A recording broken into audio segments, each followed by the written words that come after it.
E buonasera agli amici da casa, Lombardia TV, canale 99, ma anche tutte le altre frequenze nelle altre regioni ovviamente collegate. Che calcio che fa, il piccolo format, ripeto sempre, TV, radio e web. Seguiteci con tantissimi argomenti. Oggi ovviamente parliamo della settimana, nel senso delle vittorie che sono state prodotte dalle squadre italiane, il passaggio di turno dell'Atalanta, l'uscita ahimè è un po' difficile da assorbire in qualche modo per i tifosi interisti dell'Inter dalla Champions, però tutto sommato un andamento positivo per il calcio italiano. Settimana scorsa c'è stato un weekend calcistico molto ma molto interessante, con partite veramente interessanti a qualsiasi livello, perché andavano a prendere le varie fasce, diciamo, della classifica, e non ultimo ovviamente la sconfitta della Juventus in casa della Lazio, il pareggio della Roma in casa dell'Inter, la vittoria del Milan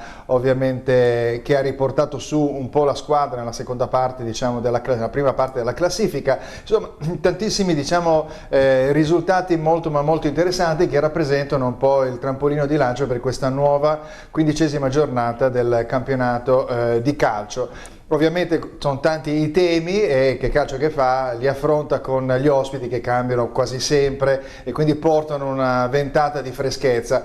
Ovviamente gli amici che ci possono appunto venire a trovare sono anche un po' ripetitivi, nel senso che quest'anno abbiamo già avuto uno di questi ospiti, e infatti lo presento subito, ed è Roberta Santoro di #Inter.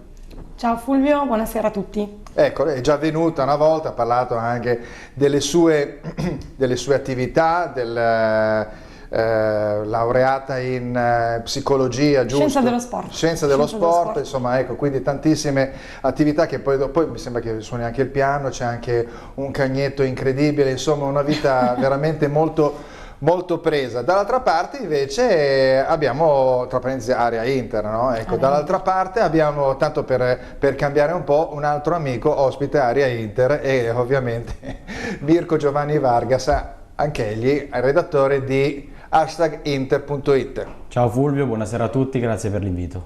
Eccoci, allora vabbè, sentite, abbiamo già un po' anticipato il discorso ovviamente di questo turno del campionato di calcio, quindi la 15ª giornata. Andiamo quindi a vedere la classifica. Di solito la facciamo vedere un po' verso la fine della trasmissione, della puntata, però questo è un po', diciamo, una linea guida che ci aiuta anche ad attraversare appunto i vari argomenti della puntata. Quindi Inter 38, che poteva essere superata dalla Juventus, invece la Juventus perde, quindi raggiunge 2 punti, ci sono 2 punti insomma di differenza. La Lazio ha 33 punti, che si fa sotto, molto vicina alla Juventus, ma anche la stessa Inter ovviamente. Il Cagliari che tiene botta, la Roma che è interlocutore rimane in quella posizione, l'Atalanta sempre a 28 ed è sempre nella schiera delle squadre che possono partecipare alla Coppa l'anno prossimo. Poi c'è uno stacco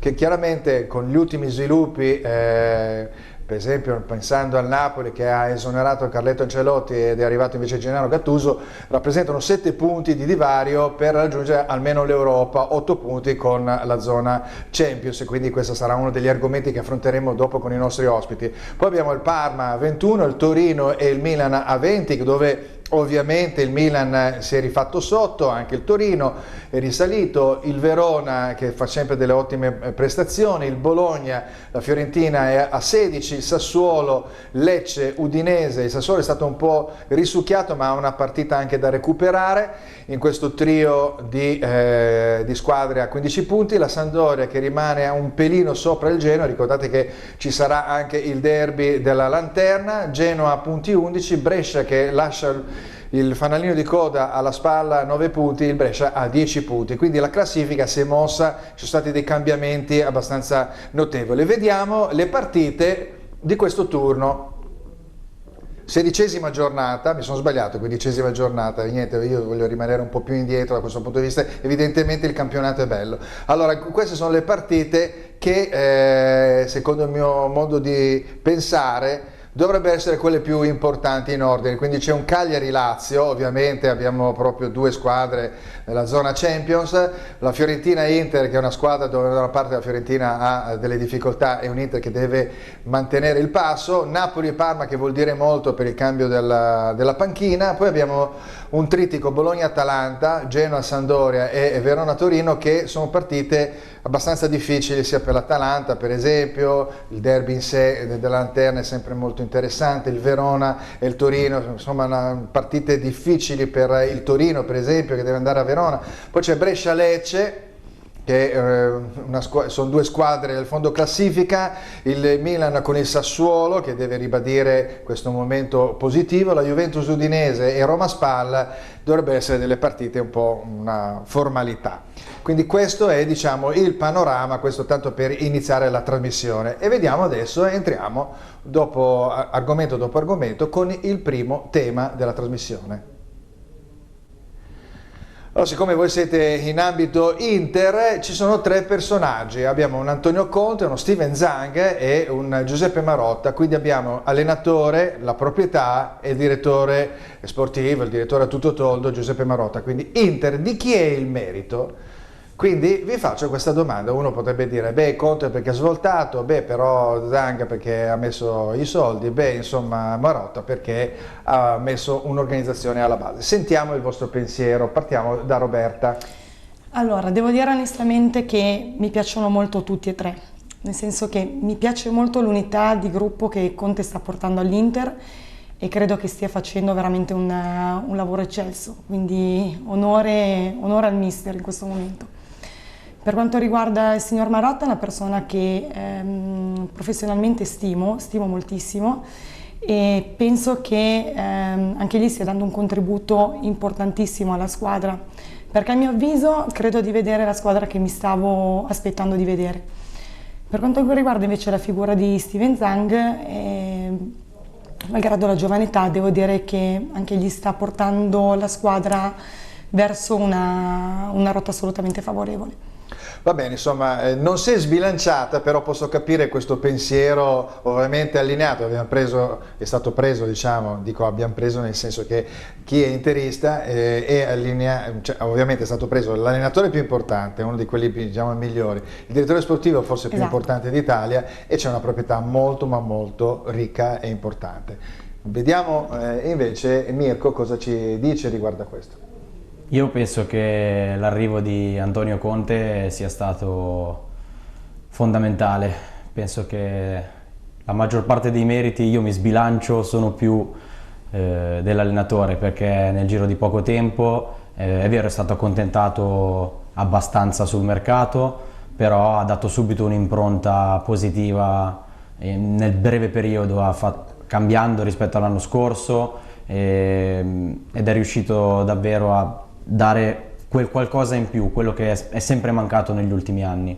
Per quanto riguarda poi Marotta, comunque, come ho detto prima, ha accontentato Conte in tutto quello che ha chiesto, insomma, e ovviamente spalleggiato da questo ragazzo che è Steven Zhang, che si è dimostrato spalleggiato da qualche milione e da Steven Zhang, che comunque nonostante la giovane età è sempre presente, sempre molto attento, molto attivo. E diciamo che le tre componenti poi ci sono i giocatori ovviamente, poi certo, la parte più importante, le tre componenti sono a livello proprio manageriale, sono state effettivamente insediate nel migliore dei modi, e questo probabilmente pone l'Inter all'inizio di un progetto, anche se poi ci sono state varie fasi per arrivare a questo. Lo stesso Spalletti bisogna rendere merito anche a questo allenatore che ha posto le basi di una squadra, specie con la difesa, con un certo modo di giocare, Brozovic al centrocampo, poi vabbè è chiaro che il modulo era differente, lo stesso Steven Zhang che ha incominciato a investire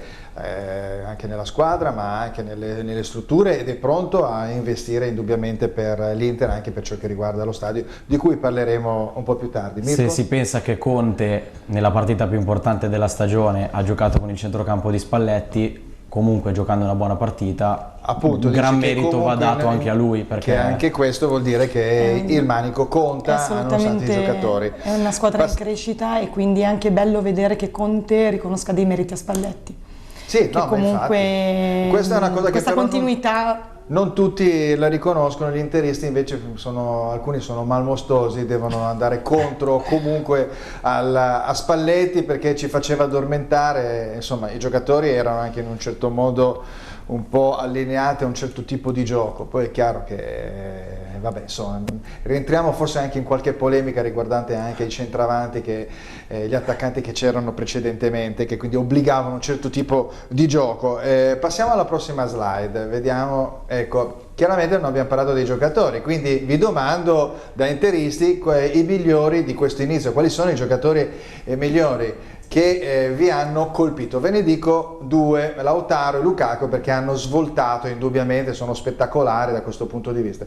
Potete essere allineati su questa scelta oppure mi potete dire altri, perché penso a un Brozovic, penso a uno Skriniar, penso a un De Vrij, penso a un Sensi, a un Barella, insomma ci sono tanti argomenti di discussione riguardo a questi giocatori.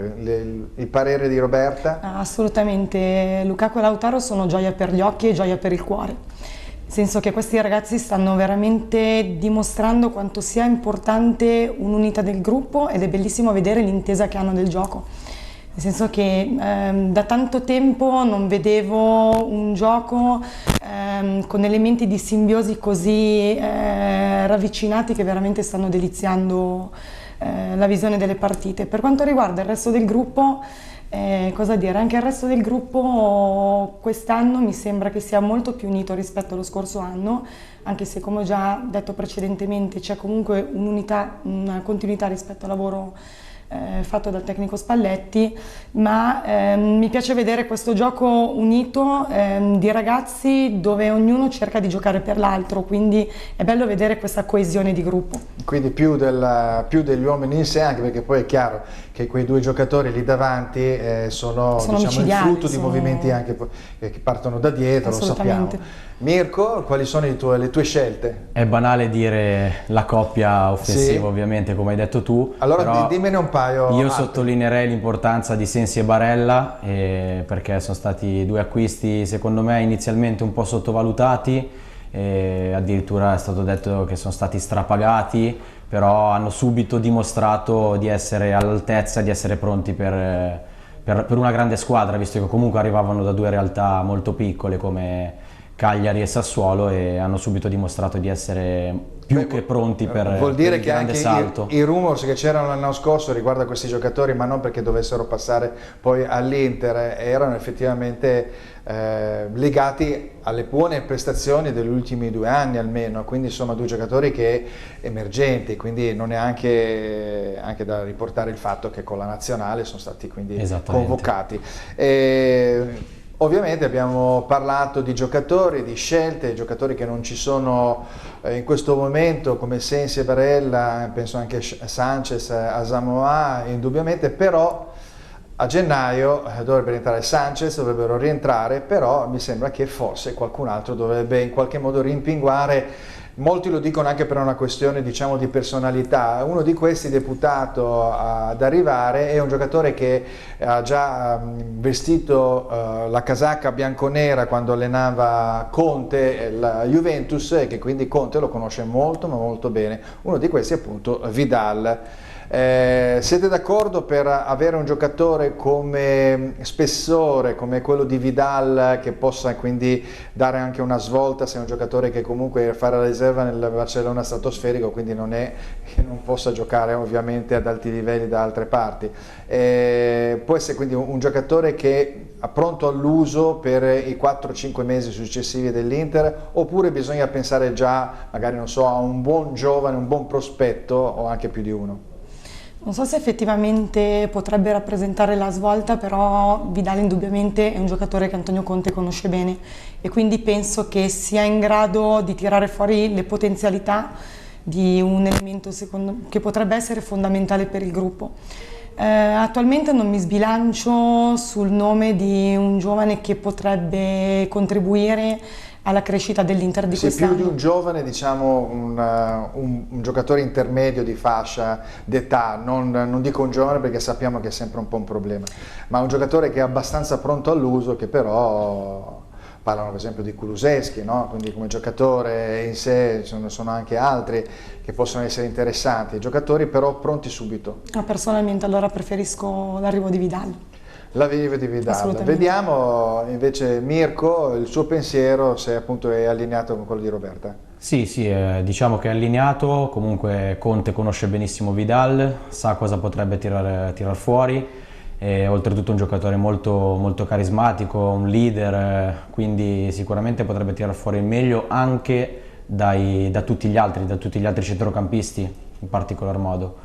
Mi viene da porti una domanda: a questo punto puntare su un giocatore come Vidal, che è molto simile a uno che abbiamo fatto andare via, che è Raja Nainggolan, non so, magari ci si poteva pensare prima per quanto riguarda la cessione di Nainggolan, oltretutto a titolo gratuito al Cagliari, però anche Vidal, diciamo tu che... hai fatto la domanda, io ti rispondo, ma dopo la riportiamo indubbiamente anche per Roberto. Ma Nainggolan poteva stare in quest'Inter, no? Indubbiamente, ma è stata una svolta di natura, diciamo, non disciplinare, però insomma Conte vuole avere tutti i giocatori a disposizione, vuole tenere in pugno tutto, quindi se c'è qualcosa che sfugge gli crea un problema questa situazione. Roberta, riguardo appunto questa disquisizione sulla scelta di Vidal al posto di Nainggolan da parte di Mirko? Ti dico personalmente che sono due giocatori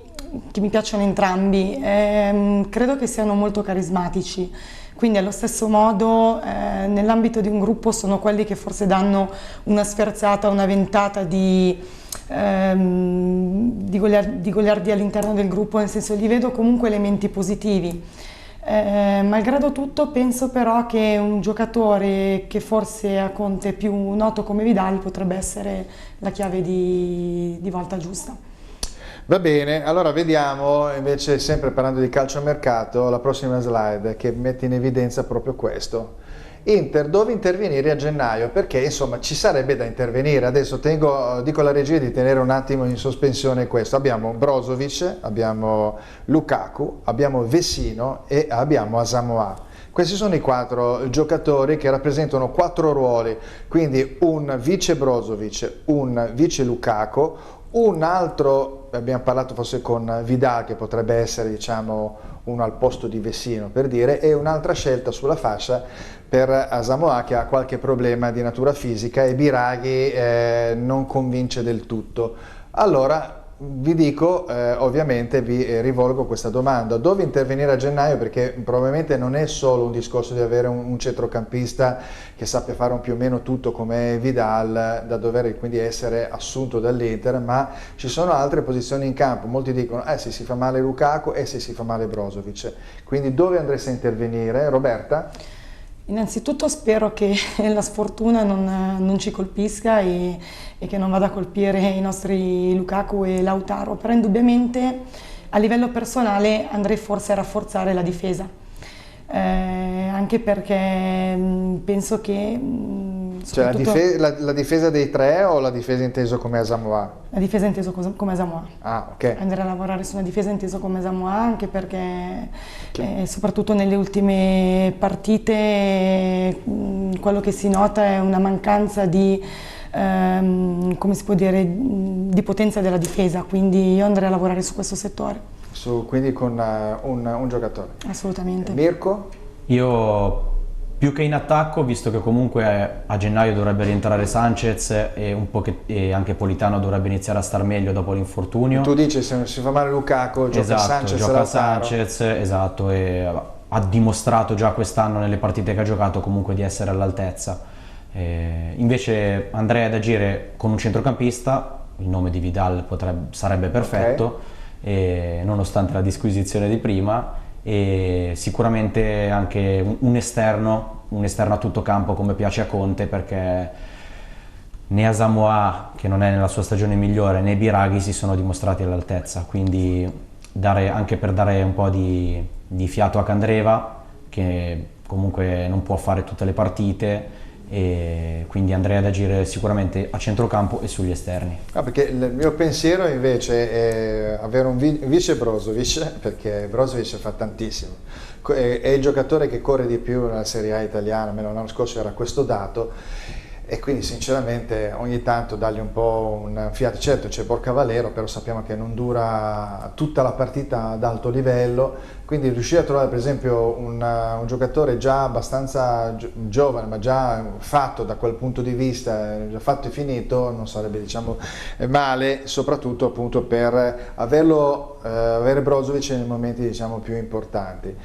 Oltre al fatto che lì davanti, se si fa male Lukaku, io ho un po' paura, perché Lukaku è veramente devastante, è un giocatore che ha molta importanza nel ruolo, nelle giocate di Lautaro, perché Lautaro si sta beneficiando di questo, sei d'accordo? Assolutamente sì, sono d'accordo. Quindi... E poi, come hai detto tu, giustamente hai detto che Brozovic è uno di quelli che corre di più, e nel calcio i dati sono fondamentali, soprattutto quando si sentono... Appunto, io mi occupo anche di dati sportivi, ma quando si sentono delle critiche rivolte ai giocatori o rivolte, troppo spesso non si entra nel dettaglio, nell'analisi delle giocate, dove i numeri sono fondamentali. Quindi è vero, un giocatore può sbagliare un tiro, ne può sbagliare due, può non centrare la rete, però quanto ha contribuito nel gioco quel giocatore, quanto si è impegnato, quanto ha fatto. Indubbiamente Brozovic, alcuni tifosi hanno criticato anche l'ultima prestazione contro il Barça, non lo vedono di buon occhio. Dal canto mio posso dire che è un giocatore che indubbiamente si è impegnato tanto e che sicuramente quest'anno, secondo me, sta mostrando di impegnarsi molto di più rispetto all'anno scorso. Non so, sembra che sia una pedina fondamentale per quest'Inter, sì. Anzi purtroppo poi vabbè, è chiaro che anche a fianco ho dei giocatori che si sono infortunati, ultimamente anche Gagliardini, insomma Vessino è rientrato dopo un infortunio, insomma non è facile anche per il discorso di avere appunto i compagni di reparto sempre, diciamo, disponibili da questo punto di vista. Vediamo la prossima slide, quella successiva. Ecco, questo è un discorso già futuribile, sempre collegato al calciomercato. Vedo che sorridete, perché forse questo è un po' un tormentone che ci portiamo indietro per un bel po' di tempo, ci porteremo ovviamente per tantissimo tempo. Per fortuna che è placato, perché l'Inter è in testa alla classifica e i due giocatori davanti hanno prodotto mi sembra 18-19 reti nel campionato di calcio, quindi insomma mi sembra che la coppia funzioni molto ma molto bene, però c'è sempre qualcuno che dice ma lo rivorrei magari nel gioco di Conte, eccetera eccetera. Allora, prima di tutto il pensiero, cavallo di ritorno, nel senso che non rimane il Paris Saint-Germain o viene acquistato il Paris Saint-Germain? Personalmente dico che la coppia funziona benissimo così, però è un mio parere personale, quindi mi chiedo perché riprenderlo. Perché riprenderlo? Ecco, sentiamo invece Mirko, perché riprenderlo? Funziona bene la coppia, però i detrattori di Lukaku dicono certo, però Icardi ha segnato 111 reti in poche partite, insomma la percentuale di realizzazione è molto alta. È vero, però bisogna guardare anche i numeri di Lukaku, che ha la stessa età di Icardi e fra nazionale e club ne ha realizzati molti di più. Io stravedo per Lukaku, oltre che dal punto di vista realizzativo, dal punto di vista di tutto il lavoro che fa per la squadra, quanto appunto riesce ad aiutare magari la squadra nei momenti di difficoltà, a farla salire, quanto spazio crea per l'inserimento dei centrocampisti. Vedi infatti i gol che sono riusciti a realizzare Sensi e Barella quando ci sono stati, finché non si sono fatti male, quanto spazio crea per lo stesso Lautaro. Quindi io spero che il Paris Saint-Germain riscatti Icardi, perché... Ma se dovesse tornare, che scenario si configurerebbe? Si configurerebbe uno scenario che secondo me sarebbe un separato in casa in attesa di una nuova... Nonostante un anno dopo... nuova collocazione, sì, penso che si ripresenterebbe la stessa situazione dell'estate scorsa, con Marotta probabilmente pronto a piazzarlo, sempre senza perderci economicamente. Ecco, invece se ritornasse indietro e venisse acquistato dalla Juventus, visto che continua sempre a girare questa voce, Roberta? Ma onestamente penso che il mio pensiero non collimi con quello del mio direttore Pierluigi Arcidiacono, No? e che indubbiamente, Lo salutiamo, che lo è già venuto in salutiamo, trasmissione. indubbiamente sarebbe contentissimo di vederlo rigiocare qua in Italia. Onestamente, Ma qua in ho già Italia, ribadito. qua in Italia o all'Inter? No, no, in Italia, no, allora, No, molto spieghiamo probabilmente questo. lui lo vorrebbe rivedere anche con la maglia nerazzurra. Ah. Parere mio, non vorrei rivederlo con la maglia nerazzurra, mi incuriosisce l'idea di vederlo in maglia bianconera, questo sì. Però ormai resto Ma ti fedele alla mia incuriosisce coppia perché d'attacco. pensi che sia una cosa abbastanza, cioè, poco praticabile, avendo un CR7, avere due giocatori che non tornano? Allora, intanto secondo me, prendo una piccola digressione sulla Juventus che magari non è opportuna, rispetto al gioco di Allegri si vede quest'anno un gioco dove emergono le giocate dei singoli, quindi secondo me emerge poco la giocata del gruppo. Se Sarri sta lavorando per portare la squadra ad un gioco unito, quindi ad un gioco sta tendendo a quello, sta però ancora non tendendo c'è a quello, riuscito. secondo me Icardi potrebbe destabilizzare questa idea di gioco. Magari mi sbaglio, però non lo vedo all'Inter non l'ho visto un giocatore che giocava per la squadra. Dubito, nel caso in cui dovesse tornare, di vederlo nelle vesti di un giocatore che si dà per la squadra, cosa che invece Lukaku sta facendo in maniera eccelsa. Mirko, se giocasse al posto di Lautaro, Icardi al posto di Lautaro, perché non può prendere la posizione secondo me di Lukaku, perché Lukaku è veramente forte fisicamente, quindi serve per fermare il pallone. Lui, Icardi, non fermava il pallone, non riusciva a fermare il pallone, poi ogni tanto Lukaku lo perde anche indubbiamente, però insomma le sportellate le dà lui. Icardi è un giocatore che gioca un po' più di fioretto, quindi in teoria dovrebbe essere a fianco e un po' più avanti.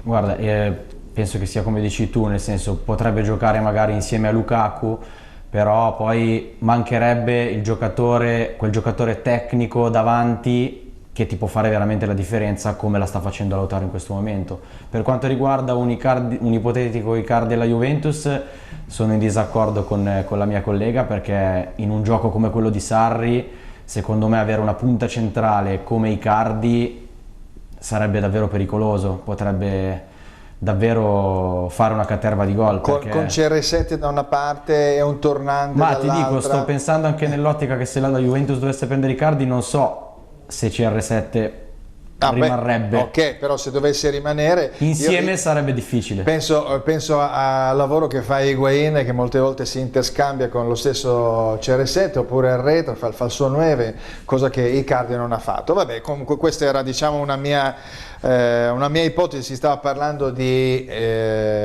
calciomercato, quello chiaramente estivo, mi ha parlato anche del calciomercato di gennaio. Una cosa velocissima: c'è anche Gabigol che sta alleggiando in qualche modo. Lo prendereste per il progetto già a gennaio, oppure Gabigol è un giocatore che serve solo per quegli scenari, quelli sudamericani, brasiliani?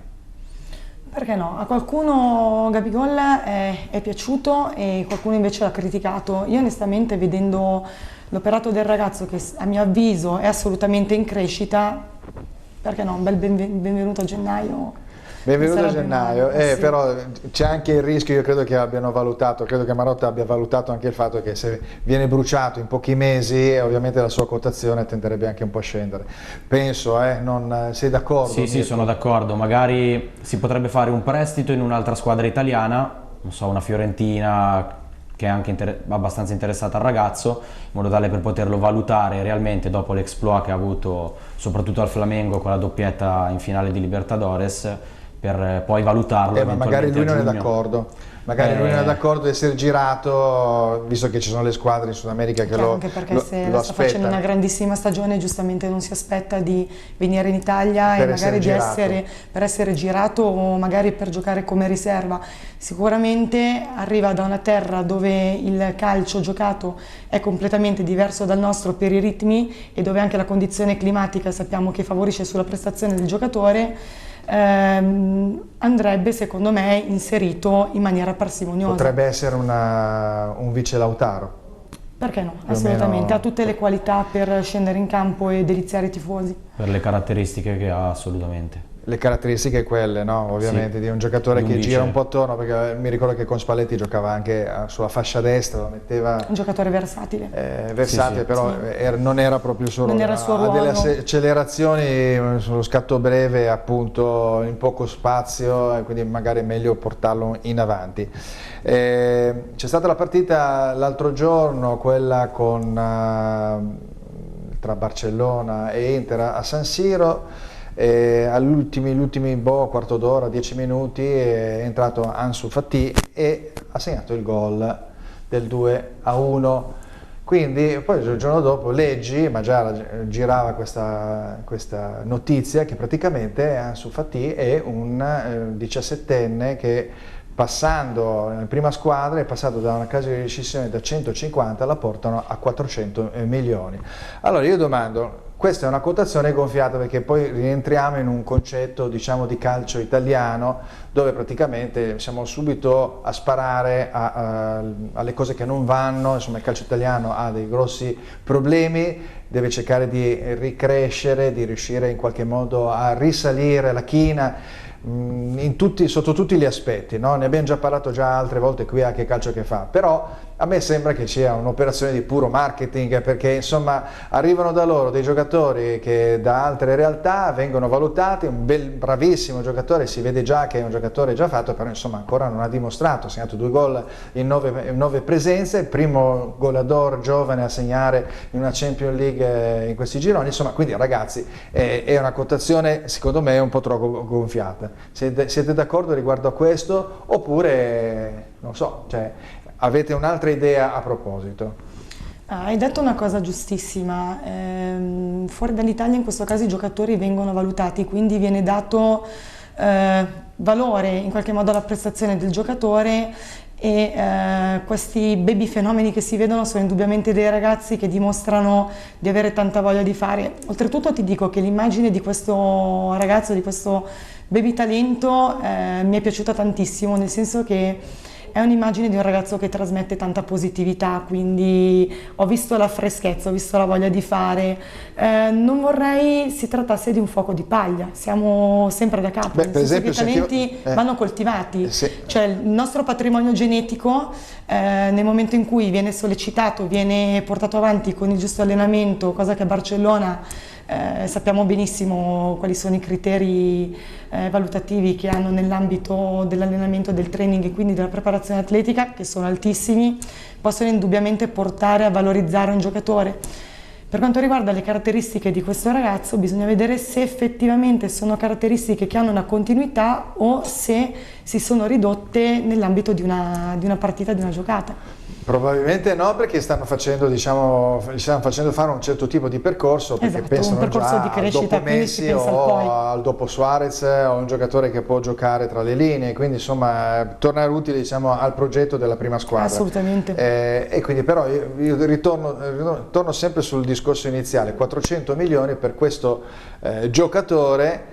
È una valutazione, io l'altro giorno ho provocato scrivendo un pezzo dicendo 300 milioni per Sebastiano Esposito, perché a questo punto, perché è un motivo, noi potremmo pensare che l'Inter in un futuro possa fregiarsi delle prestazioni di questo ragazzo come centravanti al posto di Lukaku, che ne so, cioè cercare di capire, quello che voglio dire, c'è un prodotto, viene creato un prodotto e viene pubblicizzato. Da noi questa cosa qua non viene fatta. È marketing. E quindi è un discorso di marketing. Sei d'accordo? Sì, Oppure sì, veramente questo giocatore qua è veramente... No, sono d'accordo, sicuramente ha delle grandissime potenzialità, sta dimostrando nelle ancora comunque poche presenze che ha fatto di essere un giocatore molto molto tecnico e può rappresentare davvero il futuro del Barcellona, ma ha ancora tanto da dimostrare. Sparare una cifra come quella mi sembra un'esagerazione, un'operazione di marketing appunto. Ok, va bene, mi avete rassicurato quindi da questo punto di vista.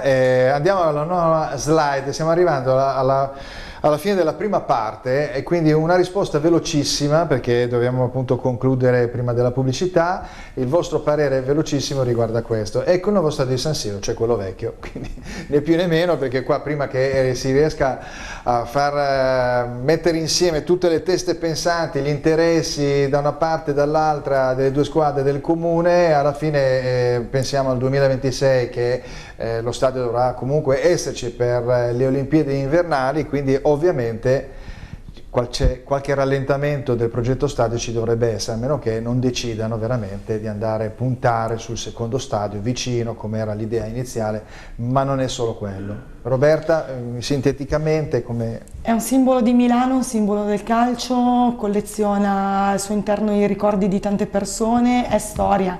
Quindi penso che il mio parere sia unanime rispetto alla redazione di Stadi Inter, che assolutamente non vuole l'abbattimento dello stadio di San Siro. Quindi non vuole l'abbattimento dello stadio di San Siro, un secondo stadio vicino lo vorresti? Assolutamente sì, perché Okay. no? Se c'è la necessità di creare una struttura che presenti le caratteristiche, uno stadio maggiormente idoneo per le partite, per gli eventi, va benissimo, ma questa è memoria storica di Milano, assolutamente non abbattiamolo. Va bene, allora sentiamo, quindi non lo abbattiamo, manteniamolo, e mentre invece Mirko... È completamente d'accordo, perché San Siro è un pezzo di storia di due grandissime società che sono l'Inter e il Milan, è nei cuori di tutti i suoi tifosi, io me lo ricordo da quando ci sono andato la prima volta, e la sola idea che possa essere buttato giù mi fa davvero male, quindi assolutamente contrario. Non potrebbe essere che il Milan si prende San Siro e l'Inter costruisce lo stadio a 200 metri? Questo mi farebbe ancora più male, perché lascerei lo stadio della mia vita sì, al Milan. con lo stadio nuovo... Sì, è affascinante l'idea del nuovo stadio, se vedi la Juventus, vedi le squadre all'estero, però io sono un romantico e quindi rimarrei su San Siro. È d'accordo Roberta riguardo a questo, oppure cioè, l'Inter va a 200 metri con lo stadio di proprietà, con tutti gli annessi connessi, e il Milan si ristruttura da solo San Siro? Sono assolutamente d'accordo, per quanto mi riguarda l'importante è che non venga battuto, perché ho visto la mia prima partita lì e anche vederlo da lontano piuttosto che non vederlo, chiaro, mi farebbe male. È però un'icona e fa parte comunque dello skyline internazionale di Milano, quindi in qualche modo rappresenta, però insomma abbiamo visto che anche all'estero, tipo prendo sempre l'esempio di Wembley, è stato buttato giù, è stato ricostruito con altre logiche, quindi vabbè, poi gli inglesi che sono dei conservatori non ci hanno pensato due volte. Finita la prima parte di Che calcio che fa, un minuto di pubblicità, poi ritroviamo qui con Roberta Santoro e Mirko Giovanni Vargas.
Eccoci, siamo arrivati appunto alla seconda parte, all'inizio della seconda parte con i nostri ospiti Roberto Santoro e Mirko Giovanni Vargas. È il momento della libreria Mondadori di Crema, ricordate Mondadori Bookstore, che è il sito in via Giuseppe Mazzini 48 a Crema. Ricordo sempre che è in essere, siamo arrivati al secondo appuntamento, però questo per ciò che riguarda gli scrittori, ma mi sembra il terzo appuntamento per ciò che riguarda invece le serate musicali, sempre al giovedì, lunedì, che riguarda questa rassegna Parole e Musica per il 15° anno di vita appunto del Mondadori Bookstore, quindi ci sarà una manifestazione continua fino al 7 maggio, quindi insomma informatevi sui siti di competenza che calciochefa.it, il Mondadori Bookstore, le pagine Facebook ovviamente del Mondadori Bookstore di Crema, per vedere i vari eventi che si succederanno nei mesi, quindi perché parliamo ovviamente del 2020. Come tradizione presentiamo 2 libri che appunto al Mondadori caldeggia, poi questo è un momento insomma natalizio, quindi prendete spunto per i vostri acquisti. Riguardiamo un attimo, sarebbero questi, quindi abbiamo la Armocromia, quindi Rossella Migliaccio, Armocromia, e Philippe Daverio, La mia Europa. Parlando della armocromia, che è una materia un po' particolare, quindi praticamente il metodo dei colori amici per cercare di dare una svolta alla propria vita, esiste effettivamente una specie di linguaggio che i colori ci riescono in qualche modo a trasmettere e quindi a far passare determinati meccanismi che possono aiutarci nella vita diciamo quotidiana, quindi scopri il magico potere dell'armocromia e l'autore appunto la Rossella Migliaccio ha la sua prima esperienza come scrittrice. Dall'altra parte c'è un amico diciamo dell'arte di tanti anni di trasmissione Passepartout sulla Rai 3, un grandissimo critico d'arte, quindi Philippe Daverio con La mia Europa a piccoli passi, un viaggio sentimentale in Europa appunto con Philippe Daverio attraverso le storie che raccontano i luoghi, i monumenti e le opere d'arte. Tra parentesi ci sono delle bellissime chicche all'interno di posti magari dove si è già stati, non so, da Berlino, Carpentras, Orange in Francia, Parigi, Vienna, Budapest, con delle cose ben precise che quindi bisogna andare con un occhio del visitatore, ricercatore che va a cercare queste cose, quindi non al di là diciamo del circuito turistico tradizionale, quindi è un libro molto ma molto interessante. Quindi ricordo i 2 libri, Mondadori Bookstore, e ricordatevi la rassegna per il 15° anno di Mondadori Bookstore in via Giuseppe Mazzini 48 a Crema, che si intitola Parole e Musica. L'appuntamento è per ciò che riguarda gli scrittori con Giancarlo Padovani il 23 gennaio, ma avremo occasione di rinfrescare la memoria. Arriviamo al momento diciamo che è simpatico, vabbè, spero che la trasmissione sia sempre comunque agile e simpatica per tutti anche in tutti gli altri minuti, ma è il momento che a me diverte abbastanza perché è il momento del Dream Team.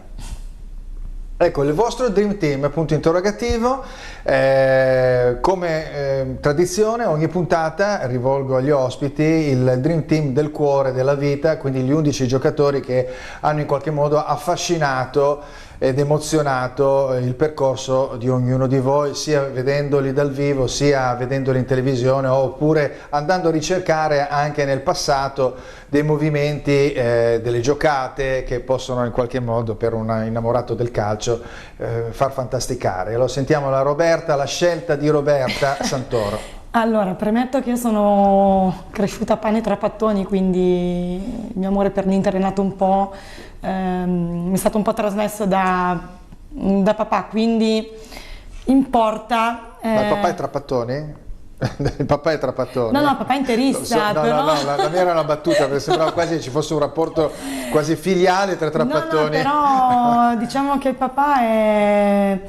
Insomma, attualmente seguo assiduamente l'Inter, quindi... Ha trasmesso la passione dell'Inter dello scudetto, probabilmente. Sì, ecco. sì, poi... Allora, quindi? Zenga assolutamente tra i pali, l'uomo ragno. Poi... disposizione della difesa. Ho fatto un 3-4-3, intanto il mio... Quindi ho messo Breme, e lo ricordo da quando ero piccolina, è un giocatore al quale ero molto affezionata. Poi quando giocava lui all'Inter papà era carabiniere, quindi nella zona di Cantù, e quindi l'aveva conosciuto. E spesso mi parlava di questi giocatori. Chiaro, io ero piccolina, però insomma ci si affeziona un pochettino a quello che raccontano i genitori. Ci sono anche delle conoscenze anche a livello di famiglia, quindi insomma del rapporto. Quindi gli altri 2 che completano la difesa? Maldini. E poi assolutamente un giocatore del quale ero innamorata, Roberto Carlos, quindi ok, bene. versatile. Quindi Centrocampo, Figo, Guti, Zidane e... Ripeti, scusa, Figo? Figo, Guti. Guti? Questo è incredibile. L'ho inserito Zidane. Zidane. E poi ancora un tocco di nostalgia con Matteus. Vabbè, insomma, una bella nostalgia per chi è Assolutamente. E poi il mio tridente con Messi, Ibrahimovic e Ronaldo, quello vero. Sì. Ok. E niente, mi sono permessa anche di segnalare il mio allenatore del cuore, il maestro Zeman. Il maestro Zeman, però non ci azzecca tanto per un'impostazione di natura trapattoniana, però va bene, lo accettiamo per un discorso di cuore. Sono anche una nostalgica del Foggia di Zeman, quindi sempre grazie a papà che è di Manfredonia, pertanto l'ho seguito con affetto. Vabbè, sappiamo che ognuno ha i propri riferimenti, quindi non critico assolutamente. Rimango un po' spiazzato sulla scelta di Guti. Va bene, sentiamo invece Mirko Giovanni Vargas. Allora, la mia, io ho fatto un 4-3-3, e tra i pali la Chiappasogni Giulio Cesar, sì. Poi in difesa a destra il capitano Zanetti, e a sinistra Marcelo, i due centrali Samuel e Sergio Ramos. Davanti alla difesa un giocatore... non è male, già questa difesa non è male, è anche ben equilibrata. Esatto, a centrocampo davanti alla difesa un giocatore che mi è sempre piaciuto, che è Thiago Motta, che dà un equilibrio, ha sempre dato un equilibrio incredibile. Quanti interisti che ti diranno, ma Thiago Motta? Lo so, Motta. Io sono sempre andato un po' controcorrente su di lui. Anch'io sono d'accordo, era un grande giocatore. Per me imprescindibile. E l'altro idolo della mia vita, che è David Beckham, insieme ad Iniesta, che completano il centrocampo. I tre, quindi molto tecnico questo centrocampo, con la palla che viaggia molto velocemente. E il tridente sembra che ci siamo messi d'accordo, ma è lo stesso, perché è Messi, Ibra e Ronaldo il fenomeno. Il fenomeno, vabbè, insomma. Come allenatore anch'io, io invece ho messo Mourinho. Insomma, questa è una cosa, vabbè, insomma, sono squadre simpatiche, un po' sbilanciata quella di Roberta, molto calibrata la tua, molto votata all'attacco, ovviamente. Sì, certo. Diciamo molto che bene. La mia è più una squadra fatta col cuore. Ovviamente no, chiaro, la squadra è legata a giocatori che emozionano. Ho scelto giocatori più che altro di diversi periodi del passato, quindi indubbiamente giocatori che magari tanti anni fa hanno potuto dare un apporto importantissimo alla squadra. Nel contesto attuale troverebbero sicuramente delle difficoltà di inserimento. Vabbè, se per questo io ho messo giocatori come Cruyff, Pelé e Maradona, perché vengo da altre generazioni, quindi mi rendo conto che questi giocatori, qualcuno potrebbe giocare ancora. Penso a un Cruyff, anche un Pelé probabilmente, anche un Maradona forse potrebbe giocare magari tra le linee, magari un po' meno come una volta, però insomma adesso il calcio è diventato molto più muscolare, molto più veloce, quindi certe giocate non si possono più fare. Di sicuro vedere delle partite di 30-40 anni fa ci si rende conto della lentezza, però ci si rende conto anche di un corollario di giocate che non riusciamo più a vedere nei campionati attuali, insomma nelle varie competizioni. Va bene, riprendiamo il nostro percorso di Che Calcio Che Fa e andiamo con la slide numero 10. Magica Dea, progetto infinito. Molti detrattori dell'Inter nei confronti appunto dell'Inter dicono finalmente una squadra nerazzurra che va avanti in Champions, e vabbè, quindi dovete beccarvela questa, indubbiamente voi di #Inter.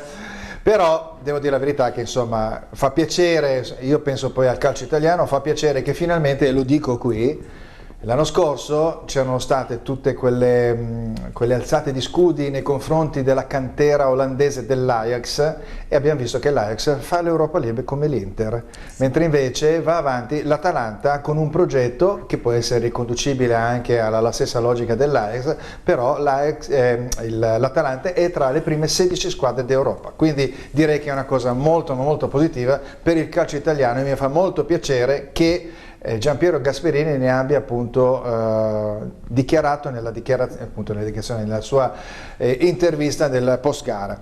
È un exploit ovviamente, perché questo è un exploit in sé, perché non era facilmente ipotizzabile un passaggio all'inizio e poi c'è stata una congiuntura di varie situazioni, ma l'Atalanta ha fatto punti nelle ultime 3 partite, non le ha fatte nelle prime 3 ed è andata a vincere appunto contro lo Shakhtar perentoriamente con un 3-0, quindi insomma, e questo è un exploit però molto importante, che è la punta di un iceberg di una programmazione che una società sta prendendo a tutto tondo.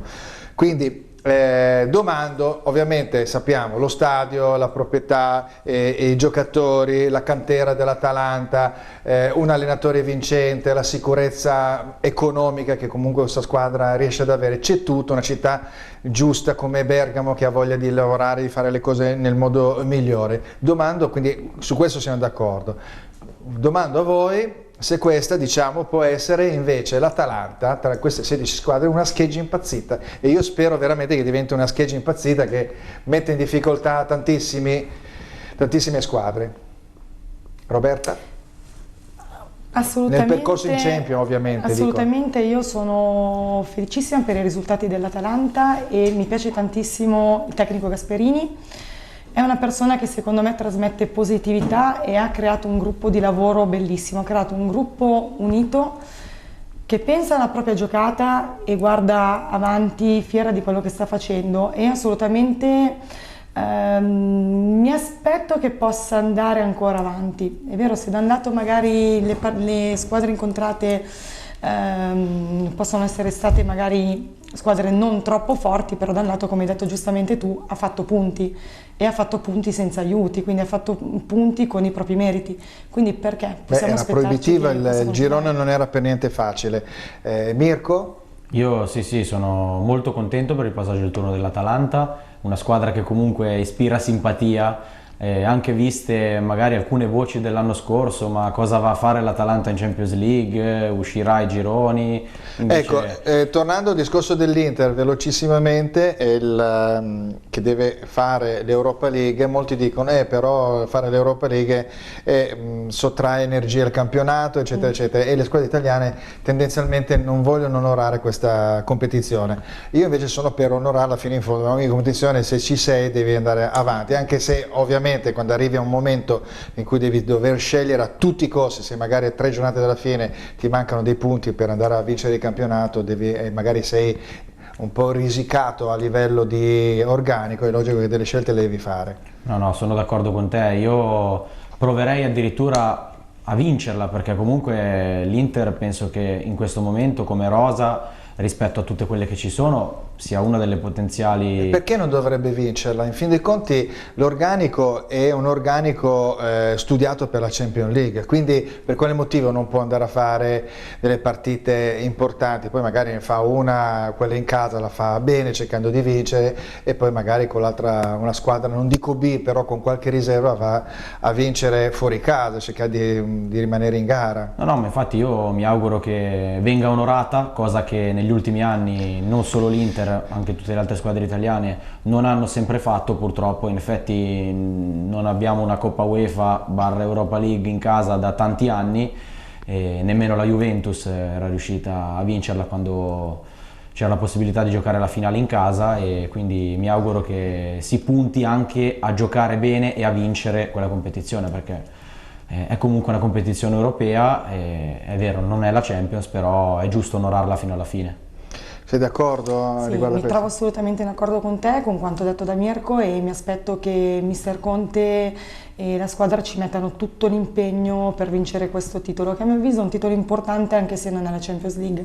È vero che giocare l'Europa League aggiungerebbe un dispendio energetico alla squadra che già sta affrontando un campionato nutrito di impegni, però si gioca fino alla fine, si gioca per vincere tutto quello che si può vincere. Sono 7 partite anche qua, quindi no, giusto? Sì, sono 2 partite in più, perché ci sono i 16esimi, sono di più, 9 partite. Alla fine sono 9 partite in più, da qui a giugno. Poi c'è anche un altro discorso, visto l'incasso dell'altro giorno, esatto, insomma, non è se poco. Dovessi comunque affrontare una squadra di un certo livello, perché poi comunque quando arrivi verso la fine le squadre di un certo livello saltano fuori, si parla anche di alcuni incassi importanti, e sono tutte cose che possono dare morale anche per il campionato. Ma poi vincere, perché in fin dei conti vincere. Io sentivo una trasmissione radiofonica che dicevano l'Atalanta, se mettere praticamente sui 2 piatti della bilancia, vincere una Coppa Italia o andare avanti nei quarti in Champions, e c'era un po' di chi pensa alla questione economica dice meglio andare avanti nei quarti, chi pensa, magari il tifoso, voglio vincere qualcosa finalmente, pensa alla Coppa Italia. Alla fine devi cercare di riuscire a quadrare sia una situazione dell'una sia una situazione dell'altra. Prima o poi ha anche un palmarès come quello dell'Atalanta, ma anche quello dell'Inter. Credo che fare una coppa, vincere una coppa dopo tanti anni sarebbe una cosa Esatto, molto mi hai tolto le interessante. parole di bocca, perché dopo non vinciamo un trofeo dal 2011, quindi mi auguro che qualcosa si possa portare a I casa. soldi bene o male abbiamo visto che insomma I soldi ci sono. ci sono. Va bene, cambiamo argomento. Abbiamo visto che in settimana è stato esonerato Ancelotti dal Napoli. Adesso vediamo cosa è successo invece con questa slide.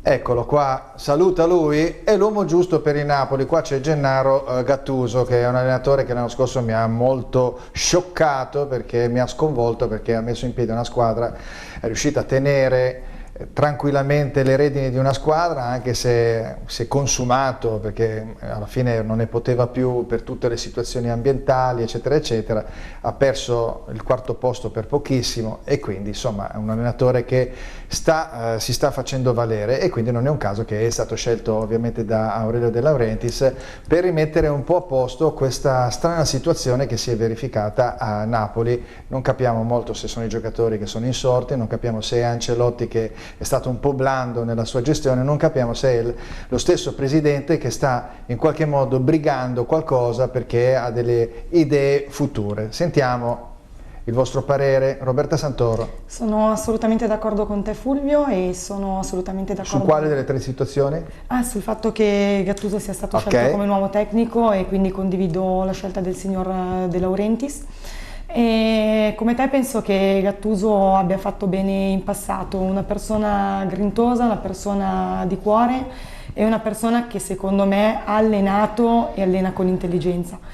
Quindi effettivamente, come hai già detto tu, non è molto chiara la situazione a Napoli, quindi non si capisce effettivamente quali siano le diatribe in corso nel club, però indubbiamente una persona come lui può portare vigoria, grinta, può portare unità di spogliatoio. Ecco, l'anno scorso ha colpito Gattuso non solo per la questione, diciamo, della grinta, perché quello le apparteneva da giocatore, no? Ma poi indubbiamente sa infondere grinta e personalità al suo gruppo, ma anche per una questione proprio prettamente tattica, perché abbiamo visto che le squadre riuscivano a stare in campo, cosa che invece magari non si è visto con Giampaolo, che è entrato in confusione. Qual è il tuo parere? No, il mio parere su Gattuso è molto positivo. La scelta di De Laurentiis di esonerare Ancelotti non la condivido assolutamente, perché Ancelotti è uno dei più grandi allenatori al mondo, e anche se ha avuto un calo in campionato, anche dovuto a tutta la confusione che si è venuta a creare, ritiro, non ritiro, eccetera, rimane comunque uno degli allenatori migliori al mondo. Quindi esonerare dopo che comunque è andato a battere il Liverpool, ha pareggiato ad Anfield e ha quasi vinto il girone, si è qualificato agli ottavi di Champions, esonerare un allenatore di quel calibro. Ha vinto 4-0 l'ultima partita. Ha vinto 4-0 l'ultima partita, che comunque era da vincere per essere sicuri di passare il turno, e quindi a mio avviso la scelta di De Laurentiis probabilmente è stata una scelta un po' ci manca qualche azzardata. tassello, per quanto riguarda Gattuso, la scelta di andare su Gattuso invece la condivido un pochettino di più, perché comunque, come hai detto tu, oltre che dal punto di vista caratteriale, dal punto di vista di quello che riesce a tirar fuori dai giocatori, forse proprio perché ha studiato da Ancelotti, tatticamente fa star bene in campo le sue squadre. È difficile far gol a una squadra di Gattuso, magari non te ne riesci a fare tanti come te ne può fare un'altra squadra, magari, però è una squadra a cui è difficile far gol, sta sempre bene in campo, è ordinata, non ha degli svarioni, e appunto con una squadra come quella del Milan della scorsa stagione è arrivato a giocarsi la Champions League fino all'ultima giornata. Ecco, Quindi tu hai parlato di Ancelotti, vediamo la slide numero 15. Eccolo, ma è proprio la frutta, l'hai detto, è proprio la frutta. Cioè, dico, ricordo solo alcuni dei titoli, ha vinto 3 Champions League, 2 col Milan e la 10ª con il Real Madrid, e già questo dovrebbe dire.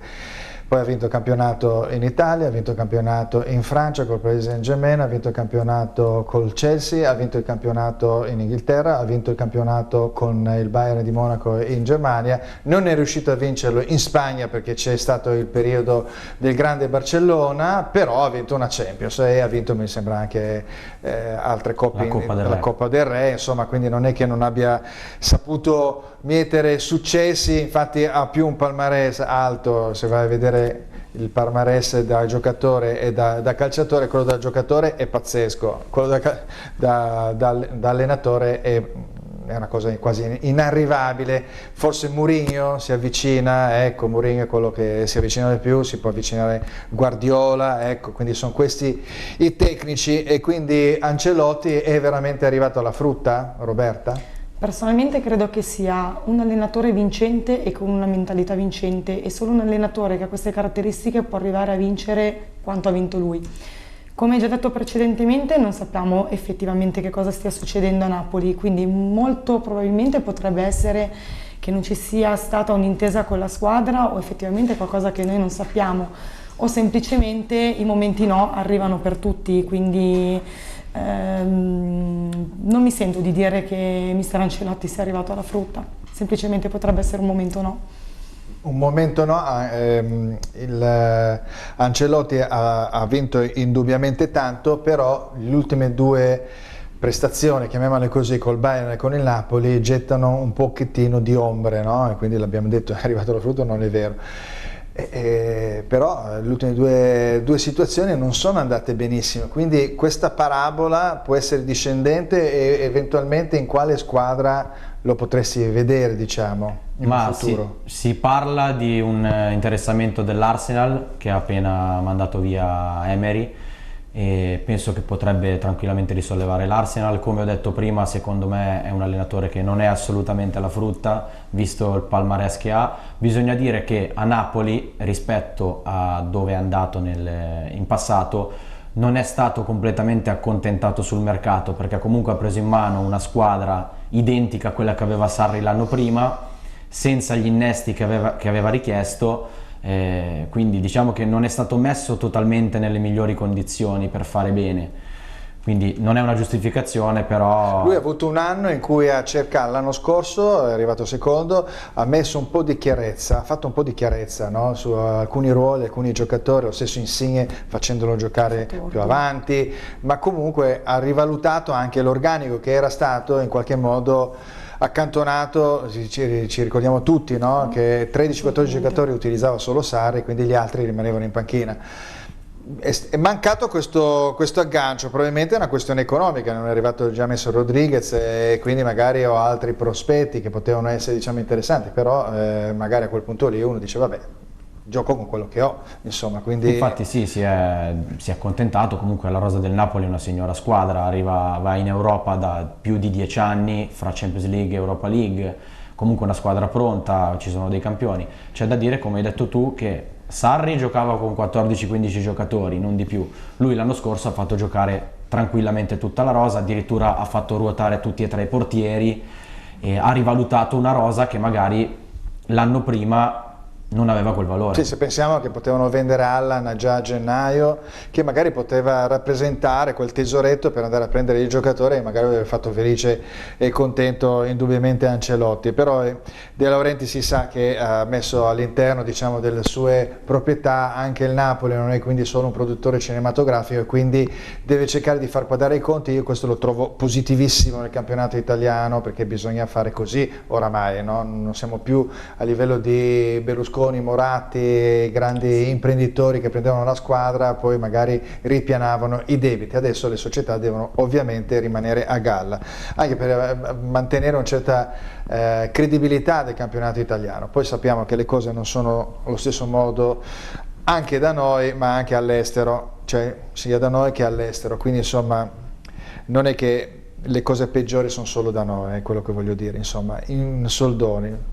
Vediamo la slide numero 16, cambiamo argomento. Quindi questa è una slide di qualche tempo fa, ma ne abbiamo proprio bisogno. Qua vediamo un Ibrahimovic che è ancora nell'MLS con dei gesti ben precisi all'Inter, quando ruppe con la curva e non uscita della partita, credo eliminatoria per la fase finale del campionato americano, dove si rivolse in malo modo nei confronti di alcuni tifosi. Questo per dire che abbiamo bisogno, il giocatore potrebbe anche servire, ma noi abbiamo bisogno anche di personalità di questo tipo, e quindi perché il calcio italiano, vabbè dai, allora aumentiamo, chiamiamolo così, non dico il glamour perché questo non sarebbe glamour, ma diciamo quell'aurea, diciamo, un po' negativa che però fa parlare di sé.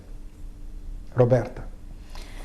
Giustamente, come si dice di solito, che se ne parli bene o che se ne parli male, l'importante è che se ne parli. Ibrahimovic indubbiamente fa parlare di sé.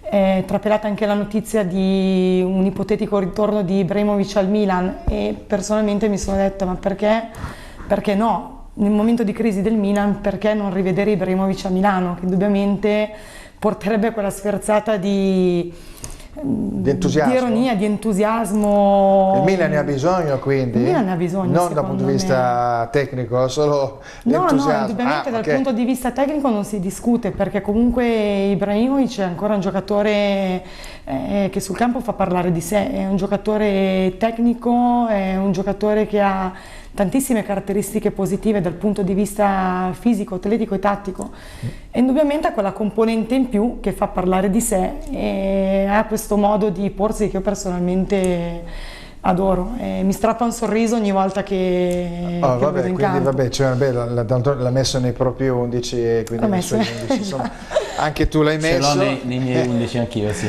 Vabbè, però Ibrahimovic dove lo faresti giocare, Mirko? Perché anche questa è una collocazione in campo, il Pioli sta cercando di rimettere in piedi un po' la squadra, adesso arriva Ibrahimovic, gli deve far posto, che gli fa posto e soprattutto con quale modulo? Allora, il rischio è quello di bruciare Piontek, perché cioè, o lui o Piontek, non tutti e due insieme? Tutti e due bisognerebbe cambiare nuovamente modulo, perché magari può giocare con tutte e due, però poi magari torna il problema di Suso, perché Suso trequartista si è visto che fa fatica. Quindi diciamo che io Ibra lo prendo sempre nella mia squadra, quindi al Milan, anche perché è un giocatore che vuole sempre il massimo da lui, dai compagni, dalla società, da tutto. Quindi anche agli allenamenti tutti i compagni si allenerebbero con uno spirito diverso, perché lui è uno che ti bastona se non fai il tutto al massimo, quindi diciamo che sarebbe positivo sotto tutti i punti di vista. Poi sta a Pioli capire dove collocarlo, come collocarlo, senza rischiare di bruciare un giocatore come Piontek, che sembra si stia, diciamo, riprendendo dopo un inizio un po' flop. Ok, chiedo alla regia di tornare indietro alla seconda slide, quella che riguarda le partite del prossimo turno, 16° turno. Torniamo, siamo un po' verso la fine della trasmissione, mancano una decina di minuti circa, scarsi. Parliamo un po' del campionato, quindi qual è la partita che andreste a vedere tra queste, al di là della squadra, diciamo, di appartenenza, un Fiorentina-Inter, che indubbiamente è una partita di cartello, ma per l'interesse che può destare una partita sia dell'alta che della bassa classifica? Quindi quale pensi, Roberta? Io andrei a vedere Milan-Sassuolo. Il Milan-Sassuolo, sì. Ti interessa vedere i cugini che vanno a fare i punti? Mi interessa vedere i cugini che si sono fatti sentire dopo la nostra uscita dalla Champions, scherzi a parte. Indubbiamente mi farebbe piacere vedere Milan-Sassuolo per vedere che continuità può avere la squadra in questo momento, quindi per vedere magari anche qualcosa di positivo. Ok, Mirko invece quale? Non so, io penso anche al Cagliari, la partita. Esatto, io sarei indeciso se andare a vedere Cagliari-Lazio, che è comunque uno scontro diretto, visto l'avvio scoppiettante del Cagliari, però c'è anche il derby di Genova, il derby della Lanterna, e non è mai una partita banale, è sempre una partita molto tesa, ma che può scoppiare da un momento all'altro, quindi sarei indeciso se andare a vedere l'una o l'altra. Allora io andrei a vedere Cagliari-Lazio per il semplice fatto che è una partita che può rigiostrare l'alta classifica in maniera notevole, perché se il Cagliari batte la Lazio trattiene la Lazio nella terza posizione, magari appunto la Juventus dovrebbe vincere contro l'Udinese, dovrebbe andare in avanti, l'Inter, partita difficile contro la Fiorentina,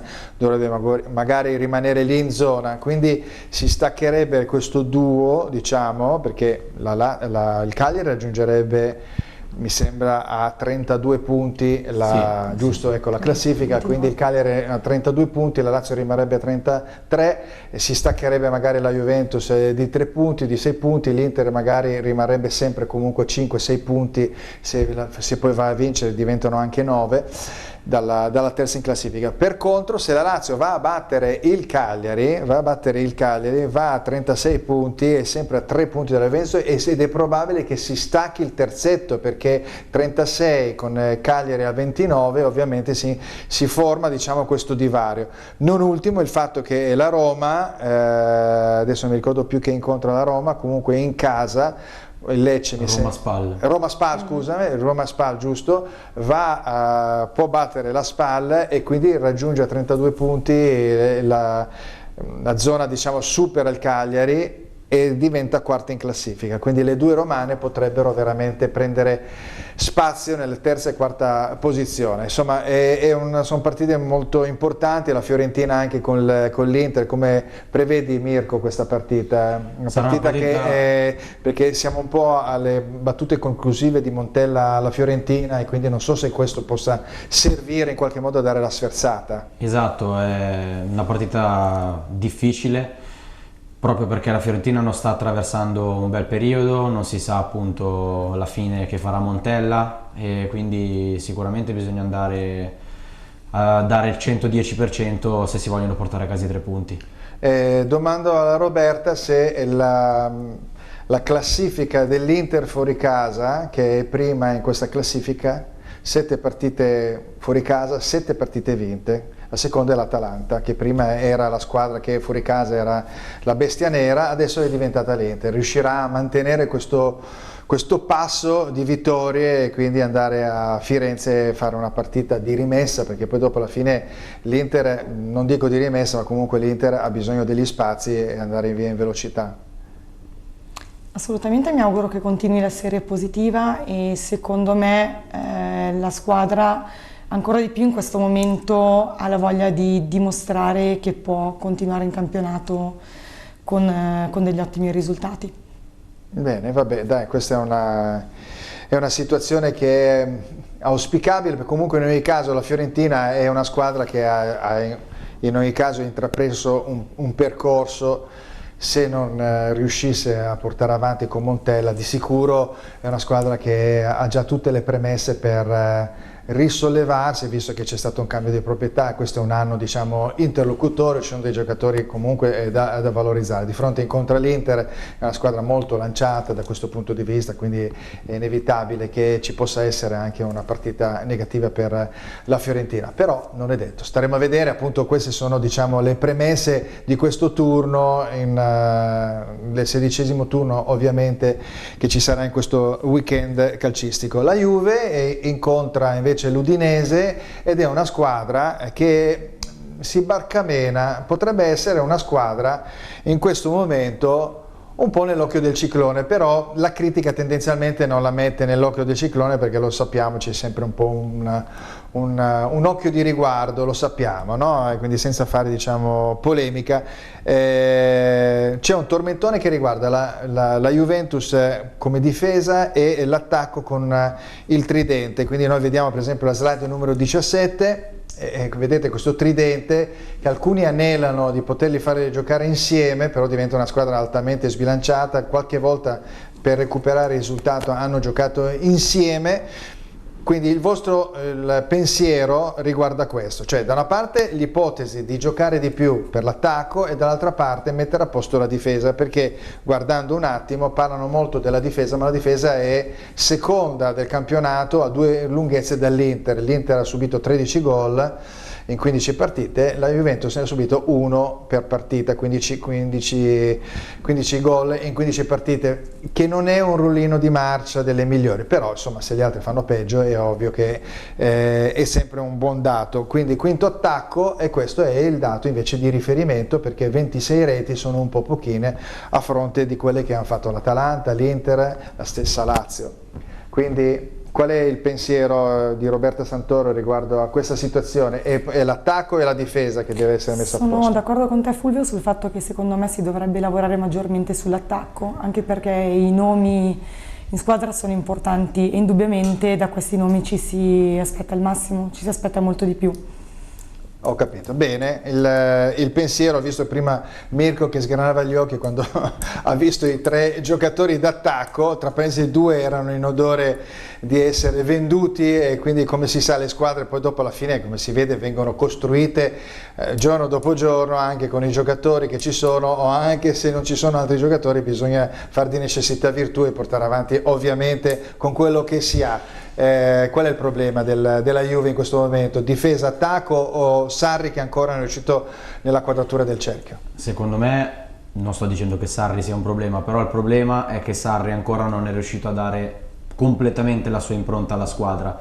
È un processo che richiede più tempo di quello che magari è riuscito a fare Conte nel breve periodo, però diciamo che quando ho sgrandato gli occhi quando ho visto quella slide, perché comunque secondo me quei 3 giocatori insieme fanno fatica, perché si avrebbe una squadra a mio avviso troppo sbilanciata in avanti, e avendo appunto una difesa che in questo momento non sta brillando come gli altri anni, perché gli altri anni fare un gol alla Juventus era davvero difficile, mentre quest'anno adesso è un po' più facile, sembrerebbe un po' più facile. Un gol a partita bene o male lo prende, quindi sbilanciarsi ulteriormente con quel tridente a mio avviso mi sembra un po' troppo oggi. Magari domani con un equilibrio, con un centrocampo un po' più equilibrato, magari un po' più difensivo, un po' più tecnico, un po' più difensivo, si potrà anche pensare di e infatti è un periodo che anche il centrocampo della Juventus non sta attraversando per infortuni il momento migliore e quindi sembra quasi un po' fatto apposta. L'anno scorso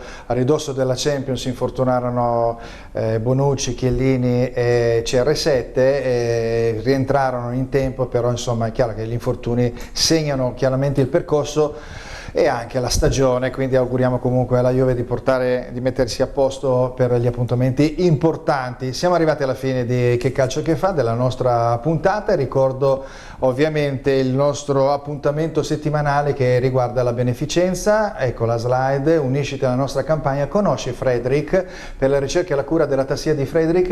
Ricordatevi il sito www.per-emma.it. L'Iban, molto importante in questo periodo per fare beneficenza, IT 63 QD4 030 6909 6061 0000 0133 443 ogni giorno per Emma. Però attenzione, perché siamo arrivati anche al momento natalizio, quindi essendo il momento natalizio ci sono tanti regali. Allora per quale motivo non regalare per esempio il Prosecco Superiore d'OCG millesimato di Valdobbiadene, ovviamente griffato, chiamiamolo così, griffato con l'associazione Ogni Giorno per Emma, oppure il caffè ecosolidale che viene prodotto, coltivato in altitudine in Guatemala e viene poi dopo riprodotto, raffinato a Trieste. Insomma sono 2 situazioni, 2 regali che possono essere interessanti. Ci sono delle confezioni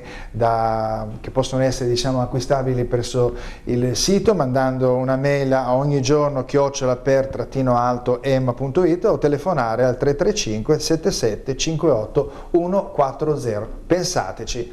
Siamo arrivati alla fine di Che Calcio Che Fa, quindi gli appuntamenti della settimana sono sempre gli stessi, lo dico sempre come promemoria, non vuole essere diciamo un po' stucchevole, però venerdì siamo alle ore 21 e al sabato alle ore 18 in replica su Lombardia TV, siamo in radio su silviamusicradio.it, la radio web, una delle prime 10 radio web d'Italia, lunedì alle ore 17. E poi sul web direttamente con le notizie su checalciochefa.com, che è all'interno del grande network del calcio tutto mercato web. Va bene, io vi ringrazio innanzitutto per essere intervenuti e con i vostri pensieri riguardo al calcio di questa settimana, ma anche a tutto tondo. Vi auguro indubbiamente buon Natale già anticipatamente e quindi saluto Roberta Santoro, grazie. Ancora grazie per l'invito Fulvio, buon proseguimento di serata a tutti e buon Natale. Va bene, anche a te, e saluto Mirko Giovanni Vargas, buon Natale anche a te. Grazie Fulvio, buon Natale a tutti e grazie ancora per avermi invitato. Va bene, noi ci vediamo settimana prossima, sarà ancora una puntata prenatalizia, però ormai siamo già in questo clima, quindi tanti auguri a tutti in ogni caso, a settimana prossima.